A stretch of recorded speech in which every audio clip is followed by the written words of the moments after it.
Welcome to our channel text book learning. আবারও আজকে আমি চলে এসেছি খুব গুরুত্বপূর্ণ একটা অঙ্ক নিয়ে, সরল সুদ কষার অঙ্ক। তো খুব সহজ পদ্ধতি আমি শেখাবো, তো তোমরা দেখতে থাকো।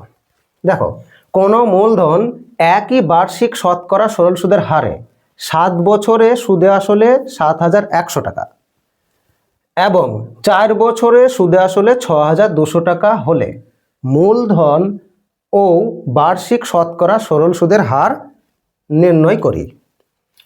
তো প্রথমে লিখি আসল প্লাস 7,100 টাকা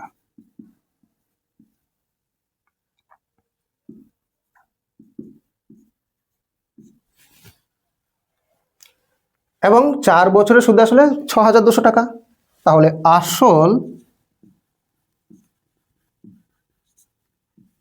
প্লাস 4 বছরের সুদ 6,200 টাকা। ঠিক আছে, আচ্ছা, এটাকে বিয়োগ করি। তাহলে প্রত্যেক অংশই বিয়োগ করতে হবে। তাহলে আসল কেটে যায়। 7 বছরের সুদ থেকে যদি আমি 4 বছরের সুদ বিয়োগ করি তাহলে কত হবে? 3 বছরের সুদ।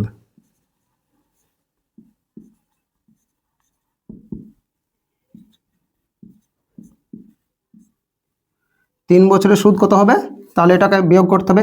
7,100 থেকে 6,200 বিয়োগ করতে হবে। কত হবে? 900 টাকা হবে।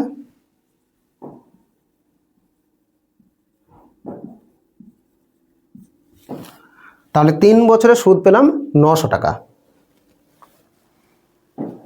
এখন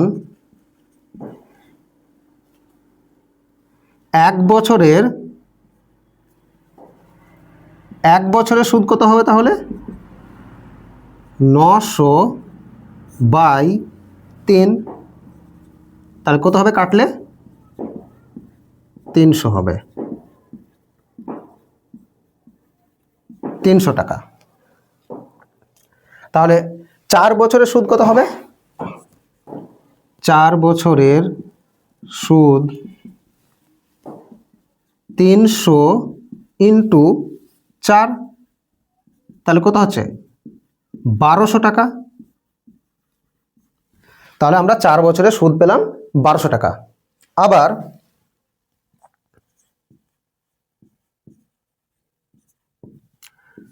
4 বছরের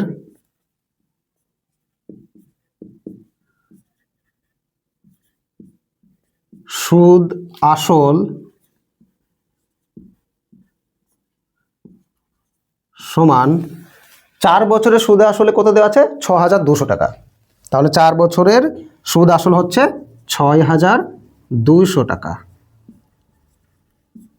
তাহলে এখান থেকে আমি নিশ্চয়ই আসল পাবো। অতএব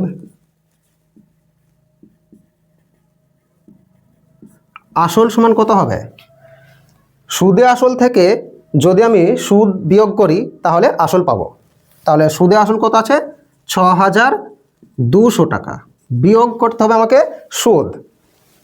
তাহলে সুদ কত হচ্ছে? 1200। বিয়োগ করলে হয় 5,000। এবার আমাকে বের করতে হবে বার্ষিক শতকরা সরল সুদের হার। তাহলে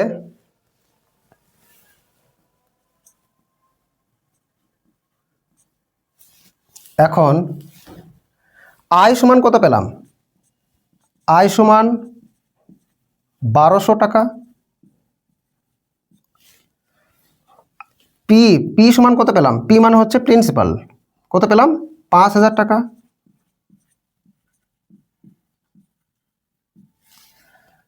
সময় কত আছে? সময়টাকে আমি টি ধরছি। টি সমান 4 বছর। তাহলে সুদের হার আর সমান কত? তাহলে আমরা জানি সুদের সূত্র কি? সুদের সূত্র হচ্ছে আই ইকুয়াল টু কি হবে? P P into R into T by 100। তাহলে প্রত্যেকটার মান আমরা জানি শুধুমাত্র আর ছাড়া, তাহলে প্রত্যেকের মান বসিয়ে দিই। বা আয়ের মান কত? আয়ের মান হচ্ছে 1200। পি এর মান কত? পি এর মান হচ্ছে 5000 ইন্টু আর এর মান তো আমরা জানি না, আর এর মানটা আমাদের বের করতে হবে। টি এর মান কত? টি এর মান হচ্ছে 4 বাই 100। তাহলে শূন্য কাটি, একটা শূন্য কাটি, এটা নিচে কিছু নয় মানে 1 আছে, তাহলে 50 আর 4 আর গুণ করতে হবে। তাহলে গুণ আকারে লিখি 50 into 4 into R is equal to 1200। তাহলে আর এর মান কত হবে? 1200 বাই 50 ইন্টু 4। তাহলে এটাকে কাটাকাটি করি, শূন্য একটা করে কেটে দিলাম।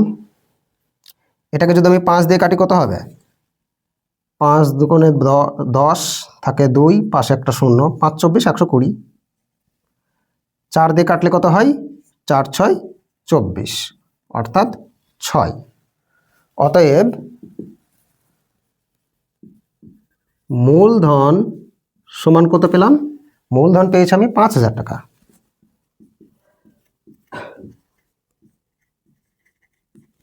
এবং সুদের হার কত? 6%। তাহলে মূলধন পেলাম 5000 টাকা এবং সুদের হার পেলাম 6%। Thanks for watching. দেখা হচ্ছে আবারও নেক্সট ভিডিও।